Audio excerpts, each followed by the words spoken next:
Good morning! So ayun guys, i-share ko lang sa inyo. Ang aming napuntahan, isa pala sa pinupuntahan lagi dito sa Thailand guys. Kapag nandito kayo ay ang marketplace nila. Ayan guys. So pwede kang pumili ng mga iba-ibang putahe, mga pagkain at kung ano-ano pa dyan guys. Sa sobrang murang halaga lang. Ayan.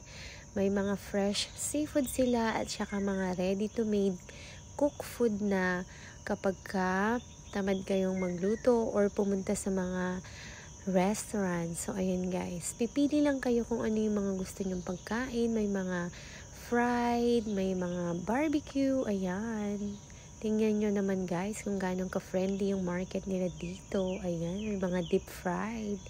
Kayo na lang talaga yung mananawa kung ano yung pipiliin yung pagkain o putahe. Ayan.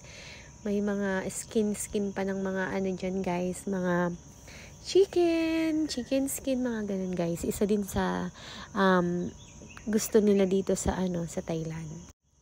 Syempre hindi mawawala ang mga noodles like pad thai at kung ano-ano pa. Pwede din kayong mamili dito guys. May wet market, fresh fruits and vegetables, and mga fish and seafood. Ayan, mga fresh yan lahat guys. Ang daming tao. Ayan.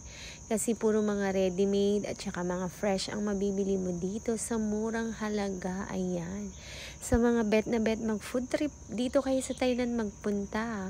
Panigurado mag-e-enjoy kayo guys. Ayan. Dami namin pinamili ni Afam.